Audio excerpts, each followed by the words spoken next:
ኢራን በሆርሙዝ የውሃ መተላለፊያ ወሽመጥ ሁሉም የመርከቦች እንቅስቃሴ መከልከሉንና መዘጋቱን ስትገልጽ፣ እስራኤል ደግሞ በኢራን ላይ ጦርነት ለመጀመር መሰናዳቷን አስታውቃለች።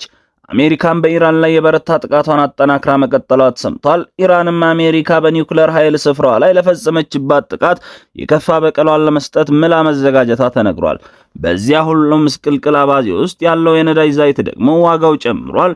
ውጥረቱን መባባሱን የተገለጸው። ሰላም ጤና ይስጥልን ውድ የቻናላችን ቤተሰቦች፣ ቻናላችን አዲስ ነው፣ ሰብስክራይብ፣ ቪዲዮቻችንን ደግሞ ሌሎች ሰዎች ጋር እንዲደርሱ ላይክ፣ እንዲሁም ሐሳብ አስተያየታችሁን ኮሜንት ቦክስ ላይ አስቀምጡልን እንላለን። አሜሪካ በኢራን የልቧን ለመስራት ከቶ ያቀደችውን ሁሉ ፈጽማ የኢራንን የጦር መሳሪያ ባዶ ለማድረግ ያሰላችው ቀመሯ ሁሉ ገደል ገብቶባታል፣ አሊያም ለሌሎች ሀገር ሀያልነት ስሟን አስረክባለች።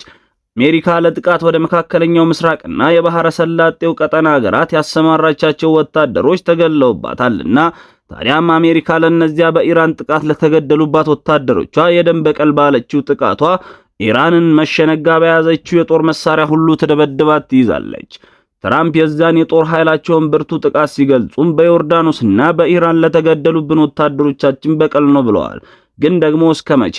አሜሪካ በባህሬን ያሉት ዜጎች ጥቃት ሊፈጸምባቸው ይችላልና ተጠንቀቁ ብላችኋለች ነው የተባለው። አሜሪካ ለዜጎቿ የዚያን መሰል ማስጠንቀቂያ የሰጠችው ደግሞ በኢራን ላይ ያልተገባ ጥቃት ከፈሰሰችባቸውና ኢራንን በአጸፋ ምላሿ የባህረ ሰላጤው ቀጠና ሀገራት አበሳቸውን ካስቆጠረቻቸው በኋላ ነው። ታዲያ አሁን ሀገራት በርካቶች ዜጎቻቸው በመካከለኛው ምስራቅና የባህረ ሰላጤው ቀጠና ሀገራት ያቀዱትን የጉዞ ስሌት እንዲያጤኑትም እየመከሩም እያስጠነቀቁም ነው።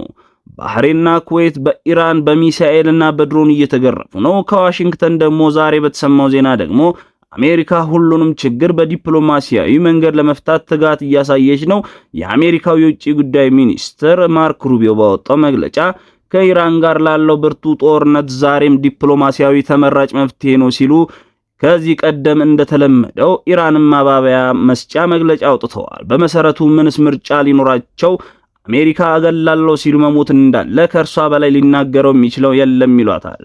አሜሪካ ጦሯን በኢራን በአፍጋኒስታን እና በሌሎች ሀገራትም ከዚህ ቀደም አስገብተው በቅርብ ዘመናት እንኳን ወድቀው ከቀሩባትም በላይ ውርደትና ከሰው አፍ መግባቷን እንዳሸማቀቃት የሚያሳዩባቸው ብዙዎች ናቸው።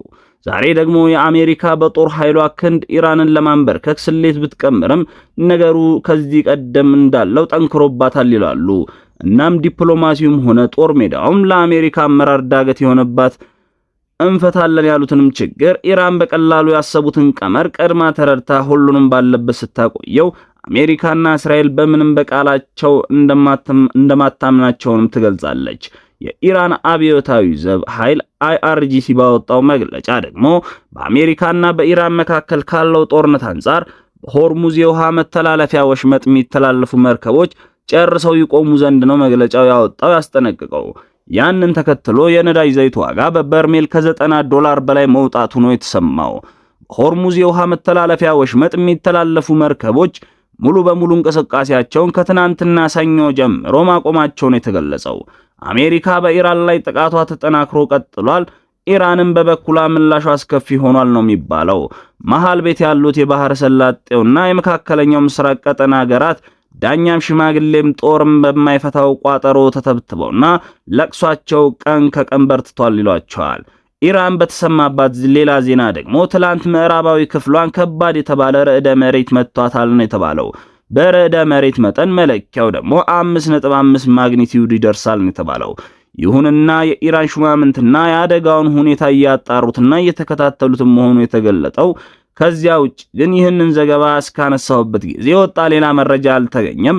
ነገር ግን ኒውክሌር የሚያመርቱ ሀገራት ከዚህ በፊትም ከርዕደ መሬት ጋር አወዛጋቢ መረጃ ተያይዞ ነው የሚወጣው።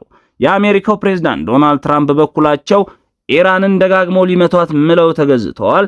የውጭ ጉዳይ ሚኒስትሩ ደግሞ በሌላ በኩል ዲፕሎማሲ ነው መፍትሄው ይላሉ።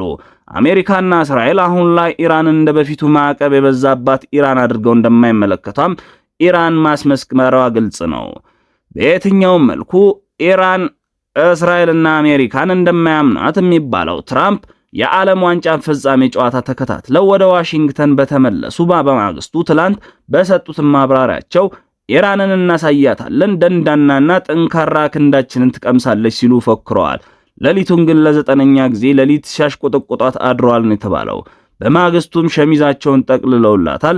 ፕሬዝዳንቱም መስዋዕትነት የከፈሉ የአሜሪካ ወታደሮች ለምንም ሳይሆን ኢራን የኒውክሌር ጦር መሳሪያ እንዳትይዝ ነው ብለዋል። እናም እንበቀላታለን፣ ገና መሆኑ ነው። አሜሪካ በኢራን የኒውክሌር ኃይል ላይ ከባድ የተባለ ጥቃት ፈጽማለችም ነው የተባለው። አሜሪካ ጥቃት የፈጸመችበት የኢራን የኒውክሌር ተቋም ደግሞ ዳርኮቪን የሚባለው ነው። የኢራን ምክትል የውጭ ጉዳይ ሚኒስትር ካዛም ጋሪባዲ በሰጡት ማብራሪያ አሜሪካ ለሰላማዊ ኃይል አማራጭነት በግንባታ ላይ የነበረው የኢራንን የኒውክሌር ኃይል ስፍራ ክፉኛ መታለችና ወዮላት እሷን ያድርገን ነው ያሉት። ጋሪባዲ ኢራን በጥቅሞቿ ላይ ለተፈጸመባት ጥቃት ተመጣጣኝ የሆነ የበቀል እርምጃ ትወስዳለችም ሲሉ ነው የዛቱት። ሁለቱ ሀገራት አሜሪካና ኢራን ፓኪስታን የተፈራረሙትን የመግባቢያ ሰነድ ወደ ጎን ብለው ወደ አስከፊ ጥፋታቸው ከተመለሱ በኋላ ደፈን ዓለም ከነዳጅ ዘይት ጋር በተያያዘ ዳፋውና መዘዙ ተርፏታል ነው ሲሉ ዘገባው በስፋት ይተነትናል። ከዚያም ውጪ አሜሪካ በኢራን ላይ የተጠናከረ ጥቃት ለመክፈት ከእስራኤል ጋር መዶለቷን ነው ያሳየው። ታዲያም በዚያ የአሜሪካ ለእስራኤል ማብራሪያ በመጪዎቹ ቀናትና ኢራንን እንደምትመታ መግለጿን የእስራኤል የዜና ተቋም ካን እንደዘገበው፣ ይሁንና ዋሽንግተን በቀጣይ ኢራንን ለመምታት ባሰላችው ቀመሯ ቴል አቪቭ እንድትቀላቀላት የፈለገች አትመስልም ነው የሚባለው። ኢራን በእስራኤል ላይ ብርቱ ጥቃት ለመፈጸም እንደምታቅማማና አጸፋዊ ምላሽ ለመስጠት ምንም ጊዜ ዝግጁ እንደሆነችና አሜሪካ በበኩሏ በመካከለኛው ምስራቅ ቀጠና ኃይሏን ማጠናከሯና ማስፋፋት ሲገለጥ ገና ደግሞ ተጨማሪ የጦር መሳሪያና ጥይቷን ወደዚያው መልአኳን እንደምትቀጥል ነው የተገለጸው። አሜሪካ ትላንትና እንኳን ወደ እስራኤል አይነትና መጠነ ብዙ የጦር መሳሪያና ጥይት መላኳ ነው የተሰማው። አሜሪካ ገና በኢራን ላይ ላቀደችው ጥቃት ከ10 በላይ በአየር ላይ ሳሉ ነዳጅ የሚሞሉ አውሮፕላኖችና ከአውሮፓና ከኳታር አልሁዴድ ከሚገኙ የጦር ማዘዣ ሰፈሯ ወደ እስራኤል መላኳ ነው የተሰማው። እንደ ስማቸው እንዲገለጽ ያልፈለጉ ከፍተኛ የእስራኤል አየር ኃይል ባለስልጣን ሲሉ የእስራኤል የዜና ተቋም ዋላ ድረገጽ ባሰራጨው ዘገባ ደግሞ አሜሪካ በእስራኤል የጦር ማዘዣና በደቡብ ግዛታዊ በሚገኘው የራሞን አውሮፕላን ማረፊያ ጣቢያዎች ከ100 በላይ በአየር ላይ ሳሉ ነዳጅ የሚሞሉ አውሮፕላኖች ለማስፈር ማቀዷንም ተገለጸው። የእንግሊዝ ባየር ኃይል ባወጣው መግለጫ ደግሞ አሜሪካ በኢራን ላይ በያዘችው የበረታ ጥቃቷ በባንደር ኤማ ሻህርና በባንደር ኢማም ኮሞኒያ የኩዜስታን ግዛት ውድመት መድረሱን የገለጸው። ከዚያ ወጡ መረጃዎችም ያንኑ ነው የሚያሳዩት። የእንግሊዝ ባህር ኃይል በተጨማሪም ማብራሪያው አንድ ማንነቱ ያልታወቀ መርከብ ከኦማን የኩምዘር ወደ በ8 ማይል ርቀት ላይ በእሳት መያያዙን ያሳየው። በአንድ ወገን እስራኤል ለግዙፍ ጦርነት ተዘጋጅታለች የምትለው ኢራን በሆርሙዝ የውሃ መተላለፊያ ወሽመጥ ምንም አይነት መርከብ ቀርቶ የዳክዬ ዋናተኛ እንኳን ማየት አልፈልግም ነው ያለችው። የአሜሪካው የኢነርጂ ሚኒስተር ክሪስ ራይት በሰጡት ማብራሪያ ደግሞ አሜሪካ በመካከለኛው ምስራቅና በባህረ ሰላጤ ቀጠና የያዘችው ተልዕኮ የዶናልድ ትራምፕ እቅድ ግቡን እስኪመታ ድረስ ይቀጥላል ነው ያሉት። በሾላን የእስራኤል ጦር ኃይል ዋና አዛዡ ሌፍተናንት ጄኔራል አልዛሚር በበኩላቸው በሰጡት ማብራሪያ ሀገራቸው እስራኤል ከየትኛውም ጠላት ኃይል ለሚሰነዘርባት ጥቃት የበቀል ክንዷን ልታቀምሰው ከፍተኛ ደረጃ ተዘጋጅታለች ነው ያሉት። የሶስቱ ሀገር ተያይዞ ወደ ግዙፍ ጦርነት መግባት ክፉኛ የጎዳት ዓለም ገና ሌላና አስከፊ ጦርነት ድግስ አቆልቁሎ ተጥሎባታል ነው የሚባለው። አጸድቅ ብዬ ባዝላት ተንጠልጥላ ቀረች ሲሉ ነው ያስታወሱት። ውድ ተመልካቾቻችን ለዛሬ የነበሩ መረጃዎች እነዚህ ነበሩ። ዛሬ የተጨማሪ መረጃ ይዘን እስከምንመጣ ቻናላችንን ሰብስክራይብ፣ ሐሳብ አስተያየታችሁን ኮሜንት ቦክስ ላይ አስቀምጡ። ቪዲዮዎቻችን ደግሞ ሌሎች ሰዎች ጋር እንዲደርሱ ላይክ በማድረግ ማለት ነው ቤተሰብ ይሁኑ እንላለን። ሰላም በእናንተ ላይ ይስፈን።